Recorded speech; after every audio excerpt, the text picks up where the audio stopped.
When you need mealtime inspiration, it's worth shopping Kroger for thousands of appetizing ingredients that inspire countless mouthwatering meals. And no matter what tasty choice you make, you'll enjoy our everyday low prices. Plus, extra ways to save, like digital coupons worth over $600 each week and up to $1 off per gallon at the pump with points. So you can get big flavors and big savings.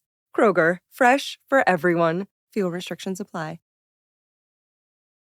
Ryan Reynolds here from Mint Mobile. With the price of just about everything going up during inflation, we thought we'd bring our prices down. So to help us, we brought in a reverse auctioneer, which is apparently a thing.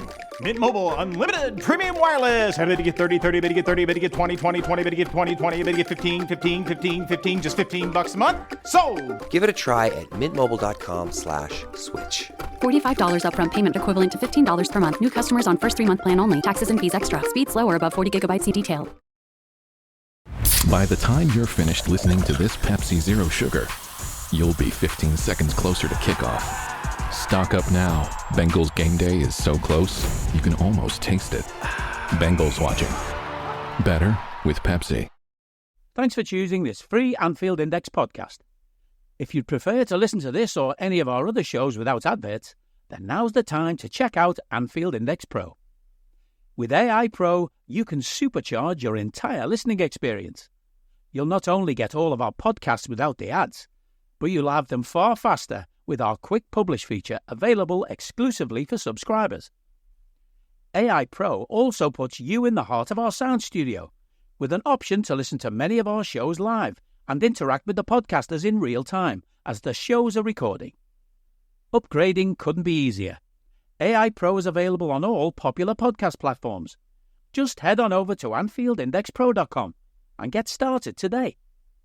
Welcome to 35th Fatigue Index of the year. It's probably only the third, I don't know, who counts. But I've got in an expert this week to answer lots of the questions we've had about Liverpool's new training ideology and methodology. Arne Slot and his team, Ruben had brought in the stuff that people equate with the Twitter fitness egg, Raymond Verheyen, and Tactical Periodization. So I have kind of expert in this realm and that of all training methodologies. Paul Bauer, how you doing, mate? I'm good. How are you? Thanks for having me on. My absolute pleasure. I really appreciate you spending some time here and putting me right, because I have lots of biases, having had plenty of arguments with Verheyen in the past.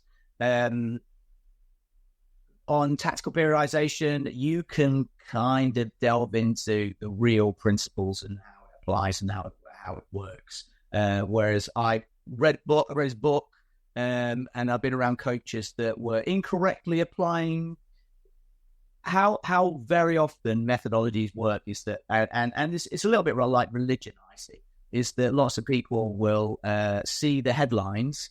They'll take some of the headlines and then call it that whole methodology without understanding the key principles. And I think that happens in football a lot. And I've probably been guilty of judging people on those headlines as well. But I have no interest in that. I want to get to the nitty gritty of how this stuff works and the benefits and the issues that you've seen in your career. So can you quickly just give us a little bit of background for the listeners? Yeah, sure. So I went to university in Liverpool back in 2005 up to 2009, did a BSc and a Master's of Research at John Moores.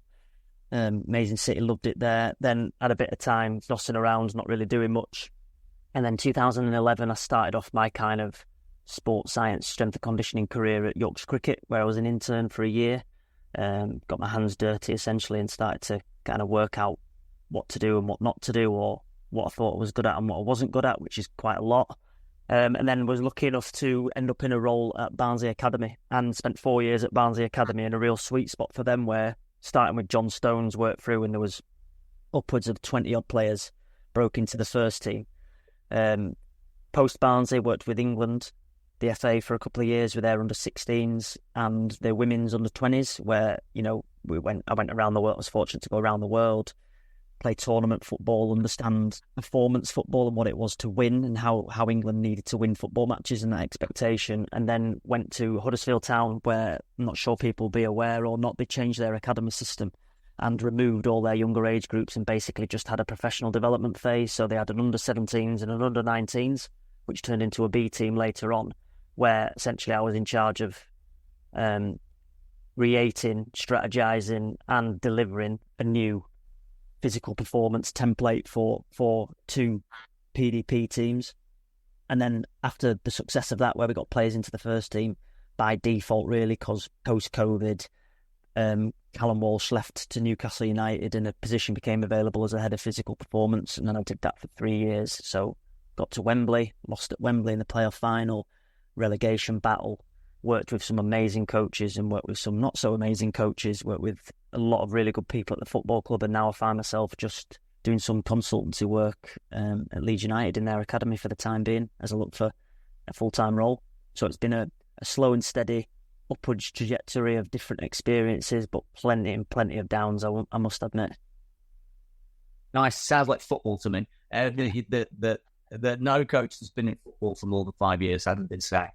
And mostly, as a sports science, never their fault.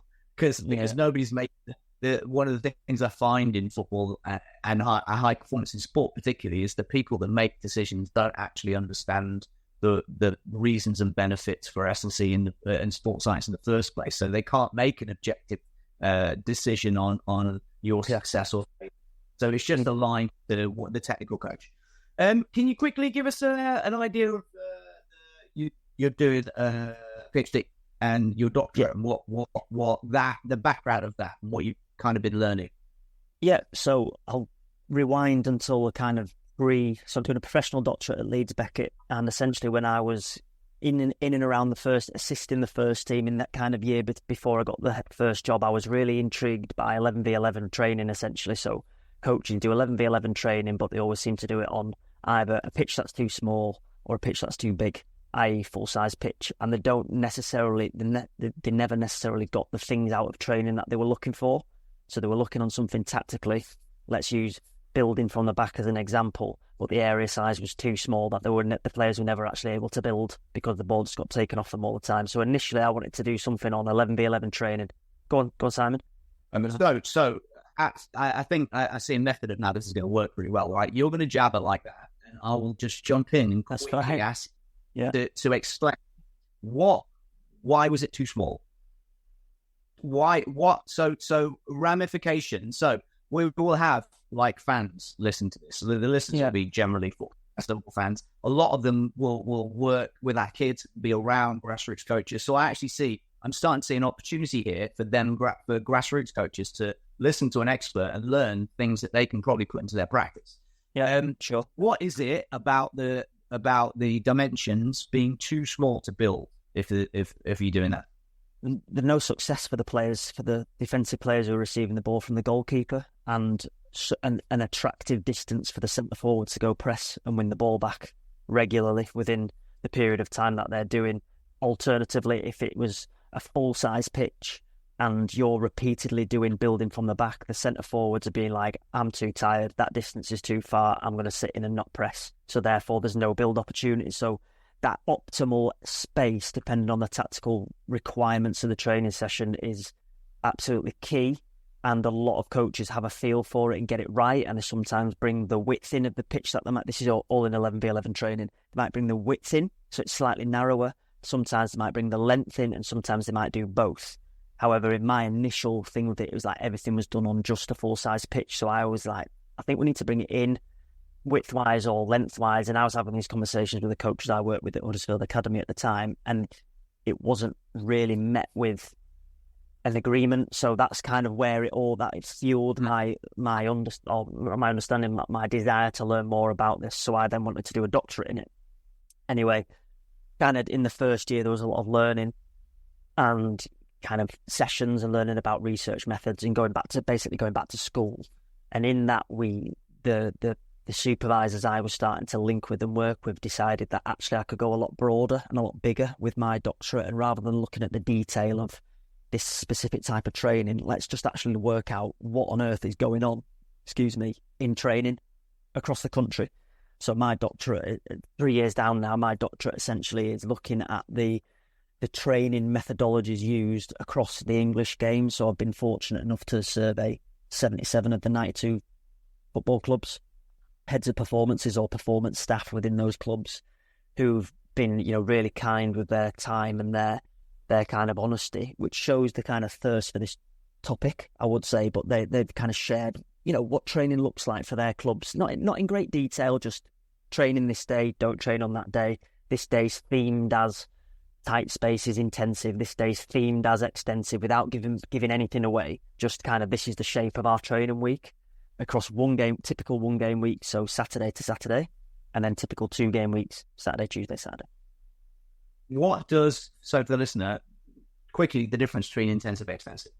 Intensive would be less complex, so tight spaces, smaller spaces, less numbers involved. You're looking at more like possessions, small-sided game kind of activities. And I was fortunate enough to work with Carlos Corberán, the current head coach of West Brom, who was a Bielsa disciple. And intensive to him was very much acceleration, deceleration based unopposed drills, the highest intensity. So intensive can essentially, in a nutshell, is shorter spaces, accelerations, decelerations, change of direction with generally less people.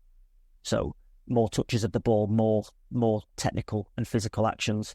Extensive, on the contrary, is bigger, closer to the game, if not the game, 11v11, in bigger spaces, one ball, 22 players, so less touches of the ball, less technical actions, but probably more physical actions, as in you're trying to create space and do all the tactical requirements for the sport. So generally training has within a training week would have one of each.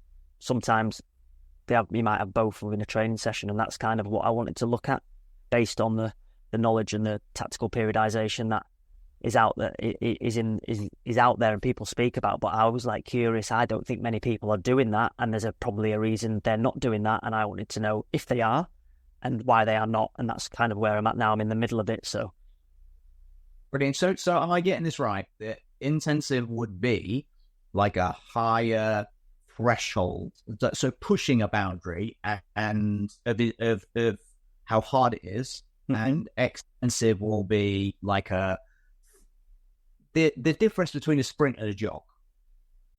This episode is brought to you by State Farm. You might say all kinds of stuff when things go wrong, but these are the words you really need to remember. Like a good neighbor, State Farm is there. They've got options to fit your unique insurance needs, meaning you can talk to your agent to choose the coverage you need, have coverage options to protect the things you value most, file a claim right on the State Farm mobile app, and even reach a real person when you need to talk to someone. Like a good neighbor, State Farm is there.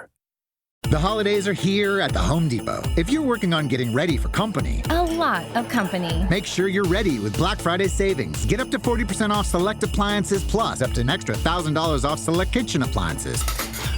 Upgrade your kitchen with top brands like GE Profile and get sleek cutting-edge appliances to make sure you've got hosting handled. Yeah, you do. Get Black Friday savings now with free delivery and financing on select appliances this holiday at the Home Depot. Offer valid November 6th through December 4th. U.S. only. See store or online for details. Time to move? Skip the hassles of selling during the holiday season and sell your home directly to Opendoor. Request an all-cash offer in minutes, close, and get paid in days. You can even pick your close date so you can move after New Year's. Start your move at opendoor.com or download the Opendoor app.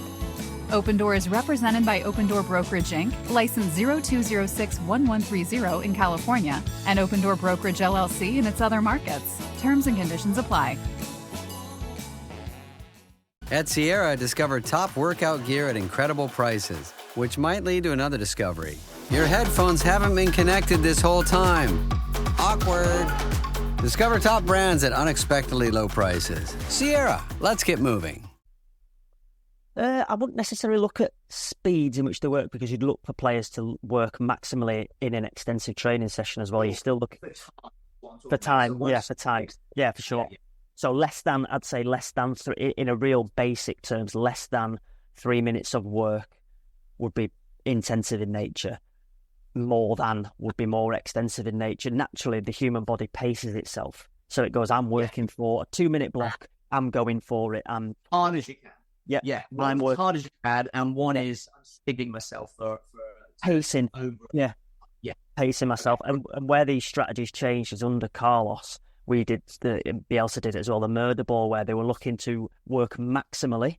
So intensive time periods within an extensive context. So 11v11 full-size pitch, you're working for a 5-minute block at absolute peak demands. And that was a combination of the both, which had a lot of... Initially, it was really difficult for the players to adjust to, but by the end, it created almost like a new level of fitness. But we had to balance what we did post that session leading into the match at the weekend to really gain it. And that's kind of where my learning has come from throughout this topic. So I'm really curious, going back to my doctorate, on what people are doing. Are people doing something like this? Is this normal? What is normal? Because we don't know.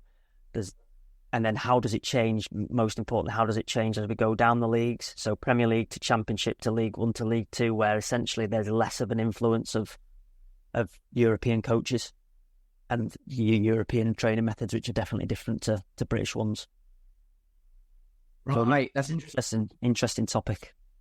Have you find differences are there very obvious differences between British coaches and imported foreign? And can you list the different types of methodology? So we've already talked about tactical periodization, right? Mm-hmm. What are the others, and what would be traditional in England? Mm-hmm.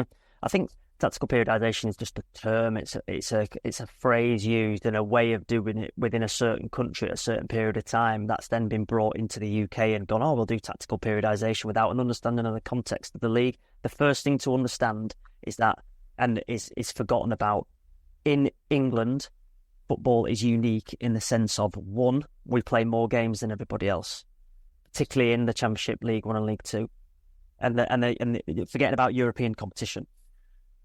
Two is that there is no winter break. So there is a consistent schedule of 1 and 2 game weeks. Whereas in Europe, take Germany, for example, there's 34 fixtures, forgetting about the top clubs, 34 league fixtures, a couple of cup fixtures, 2 or 3 2-game weeks. Here, you're looking at 10, 11, 12, 13, 14 2-game weeks. And the knock-on effect of that is astronomical as we work through the season. So a European training model probably needs some sort of twist and change and modification within a British context. The different models out there, essentially, periodization is when you train.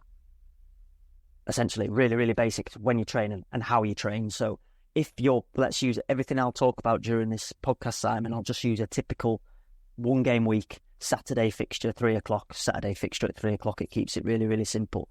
In the Premier League, that is not the case for most clubs. They never have a Saturday to Saturday week. So the Premier League in itself is unique, and that's what the research has shown, that it's a really, really unique league. It changes all the time. TV, kick-off times, European football, carnage. So Premier League in itself is its own entity. And you've probably got a sweet spot of teams in the Premier League, of teams who aren't in Europe, who have been in the Premier League for a period of time, who probably have a really simple method that works really, really well. I think of Leicester for the years they were there. I think of Crystal Palace, clubs like that, who basically they're not in Europe and then probably not getting relegated. And those teams probably have a method and have been set for a long time. Teams who have been promoted probably feel they need to do more and might change. I'm not saying they do, but they've been promoted from the Championship and this is different, etc., etc. Go on.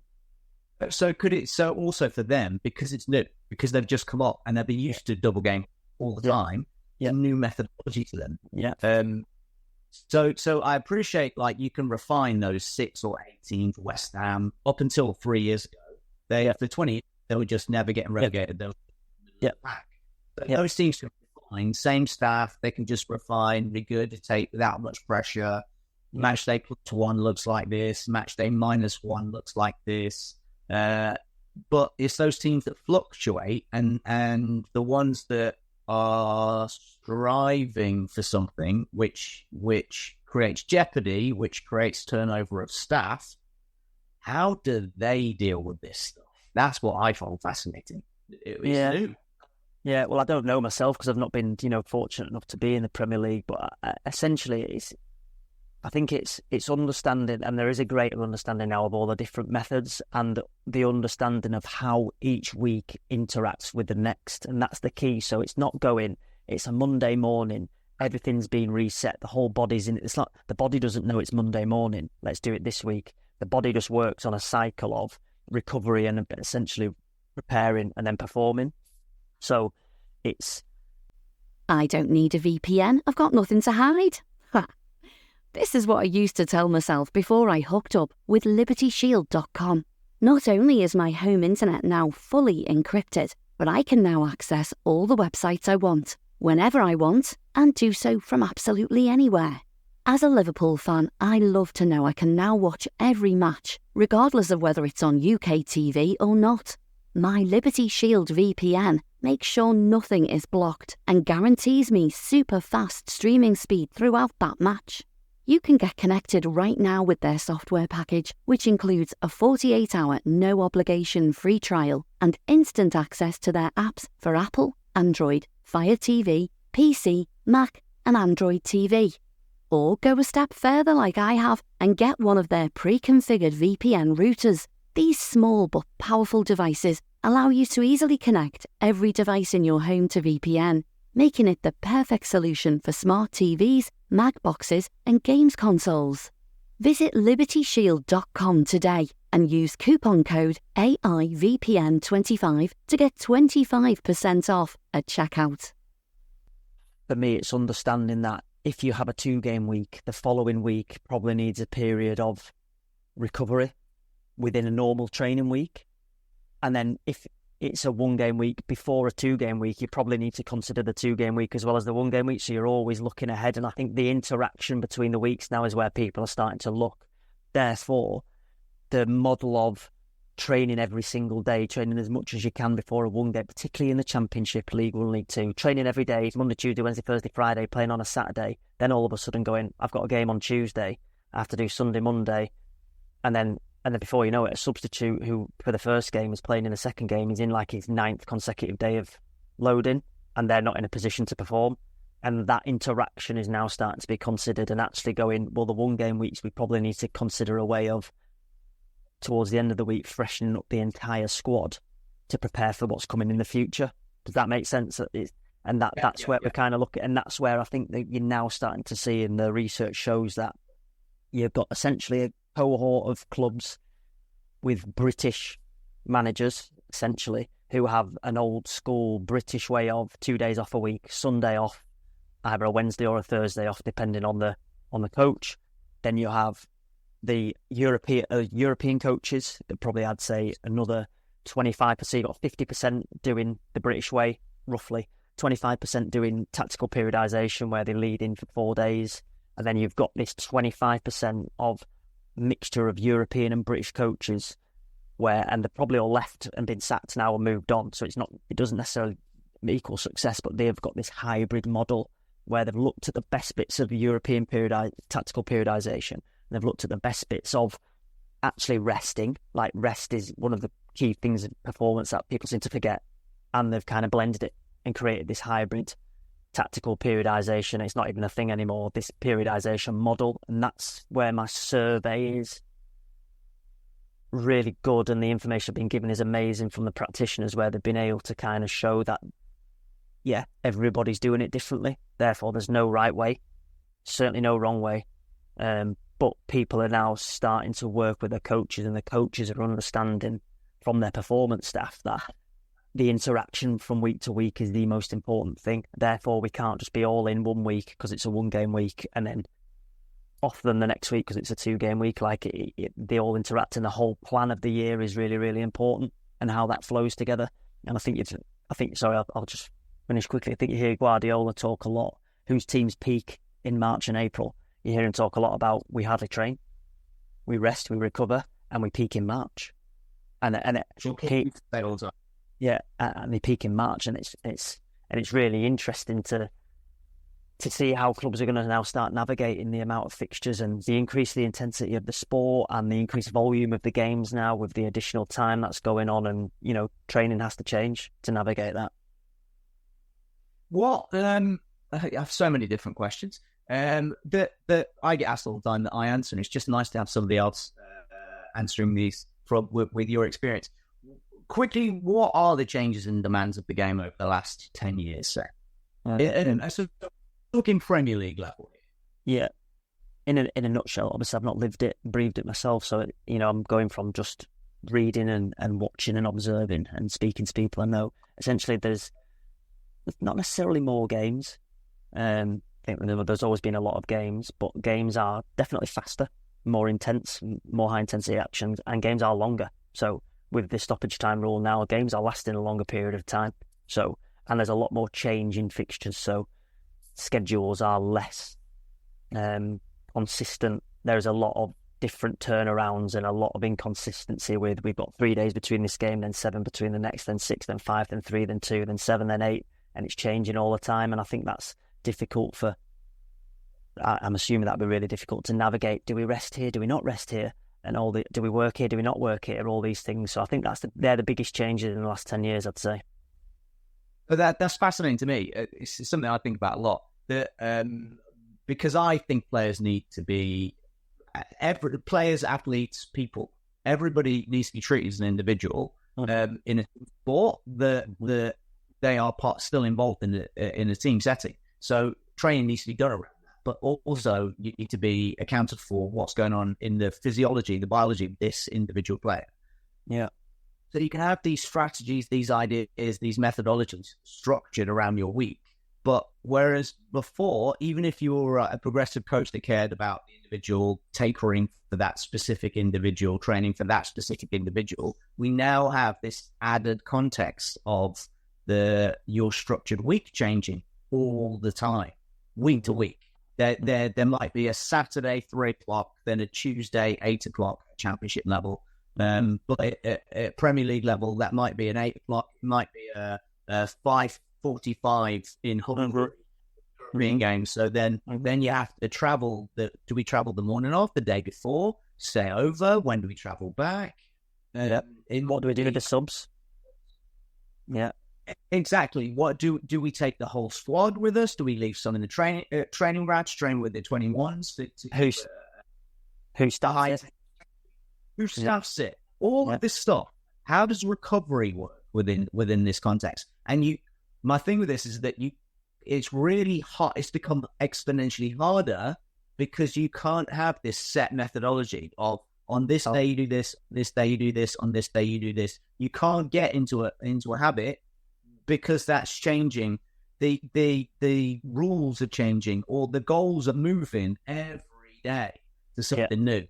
Yeah. What we can do is monitor the input and the outputs of the player and how they're feeling, and try to modify their training load, their recovery, all of that, plus their playing time to keep them topped up, fresh, optimized, maybe, whatever, however you want to face that. So, you want to be a marketer. It's easy. You just have to score a ton of leads and figure out a way to turn them all into customers. Plus, manage a dozen channels, write 1 million blogs, and launch 100 campaigns all at once. When that's done, simply make your socials go viral and bring in record profits. No sweat. Okay, fine. It's a lot of sweat. But with HubSpot's AI-powered marketing tools, launching benchmark-breaking campaigns is easier than ever. Get started at HubSpot.com/marketers. This episode is brought to you by Honda. When you test drive the new Prologue EV, there's a lot that could impress you about it. There's the class-leading passenger space, the clean, thoughtful design, and the intuitive technology. But out of everything, what you'll really love most is that it's a Honda. Visit honda.com/EV to see offers. With Uber Reserve, good things come to those who plan ahead. Family vacay? Reserve your ride as soon as you book your flights. To all the planners, now you can reserve your Uber ride up to 90 days in advance. See Uber app for details. Add $179 million in total cash prizes. Mom, what are you doing? Mix in 3-parts bills, bonus boxes, and multipliers. Is this some kind of recipe? Gradually stir in a ton of excitement. Oh, you're trying to make Ohio Lottery holiday scratch-offs, aren't you? Stop overcomplicating things. Just go buy all your favorites like Holiday Cash, Holiday Lucky Times 10, and Merry Money. Oh, that That is easier. Uh-huh. Now help sift non-winning tickets into My Lotto Rewards for a second chance to win. Play Holiday Scratch-Offs. Lottery players are subject to Ohio laws and commission regulations. Play responsibly. And I have a feeling it's been talked about. So the thing that I just rambled on about has been discussed as in tactical periodization for freshers for 10, 15 years. And it's something that wasn't really accounted for in traditional training methods. We never really talked about freshness. You talk about recovery, you give them a day off, they'll be fine to go again.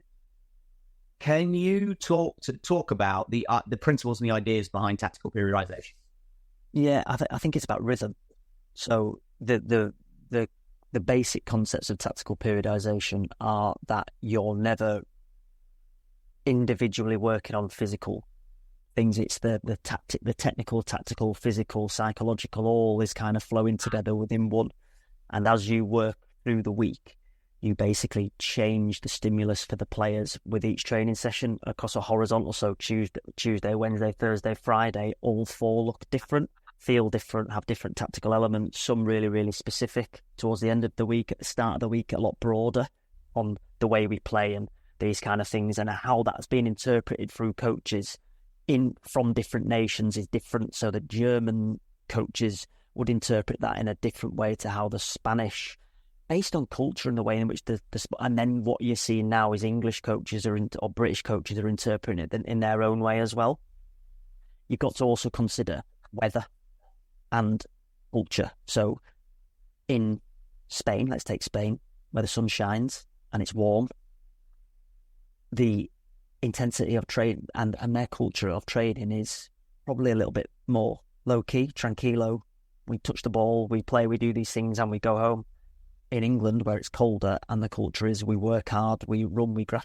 Players are essentially monsters in training and want to train maximally all the time. And that blend now, as you've had this huge influx of European influence, which has made our game exponentially greater, means that we're now starting to see different blends of these training processes. And I genuinely believe that tactical periodization in its purest form isn't even a thing anymore. I just don't think it's being delivered in that way. I think there's been principles taken from it, principles taken from, the greatness of the way Sir Alex Ferguson will have done it and the way older coaches who are now retired, and it's all been blended into these new methods. And that's why I think it's changing. So we talk about small-sided games now, and lots of coaches, lots of modern coaches, nearly all of their coaching methods, messages, and problem solving, and all that stuff occurs in small-sided games. Mm-hmm. When I was a kid, I'd be reading Shoot or Match, and Liverpool were the best team in the world for the 10 years of my early youth till I was 16. When I could read, and that it was known that all they did was play five-a-side, they played five-a-side training, and people used to kind of, as sports science became a thing, they would laugh at that methodology, but that actually was 40 years ago. They were doing small-sided games to problem solve and create tactical scenarios and patterns that they played in matches. They were the forerunners of this thing. Saki kind of copied it at the end of the 80s. And like you say, all we've done is relabel these things and hopefully applied a little bit of science and taken the good bits of history. Yeah. Does that kind of fit? Yeah, basically. And I'm only going from my limited experience and obviously the discussions I've had and the reading and the research I've done, where there's a lot of kind of empirical research out there now, peer-reviewed journals, like really detailed stuff in Europe, especially, where there is a real method there that is consistent throughout European countries. They all pretty much do it the same way.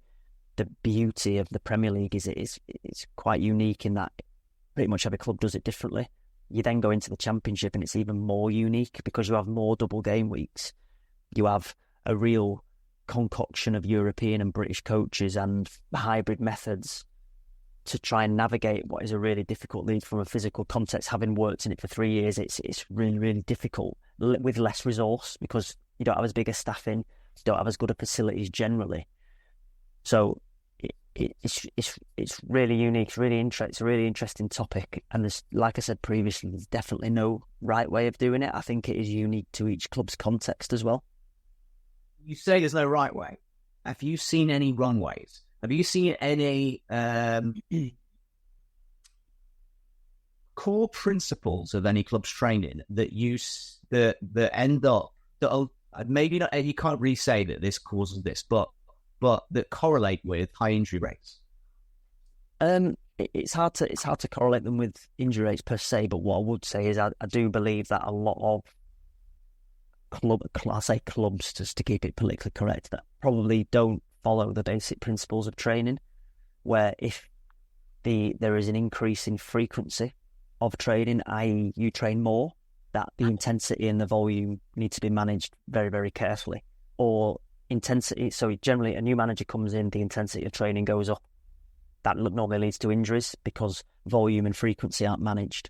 And the same again, if you increase the volume of training, which generally is done through frequency, the intensity of training needs to be managed effectively. So some methodologies don't follow those basic principles, i.e. we train Tuesday, Wednesday, Thursday, Friday, and then we have a fixture on a Tuesday, so we recover, but we train Sunday, Monday, we play Tuesday. That's like 9 days in a row. You're not managing volume effectively.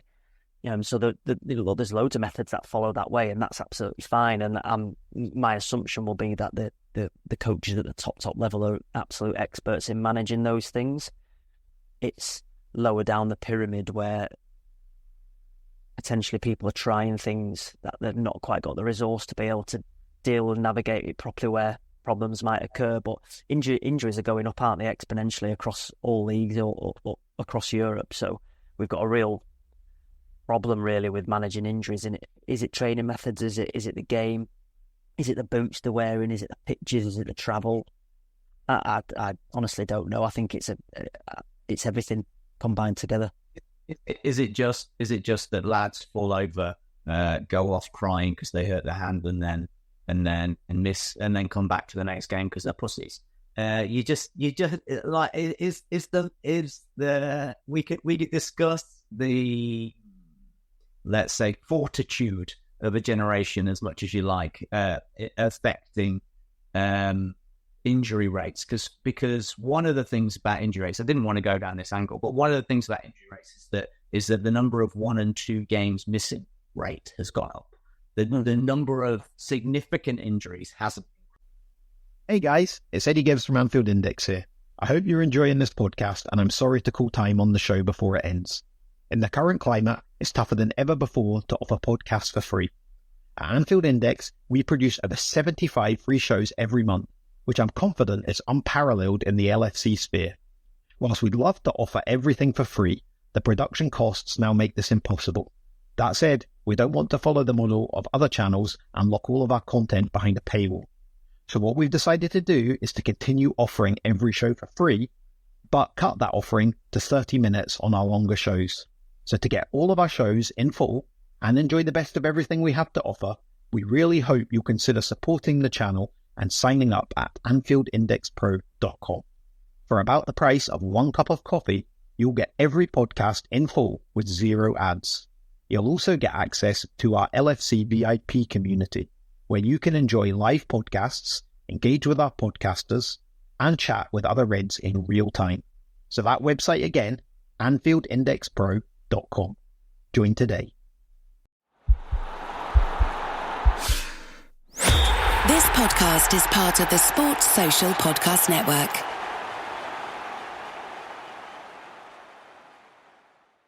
Sports Social, now on the Sports Social Podcast Network. Hi, I'm Martin from Nessun Dorma, the Retro Football Podcast. If you're a fan of 80s and 90s football, then this is the show for you. We're currently on a chronological footballing odyssey where I speak to authors, fans and experts as we paint a picture of the 2 decades that shaped the game like no others. The past is a foreign country to said, well, it's warmer here.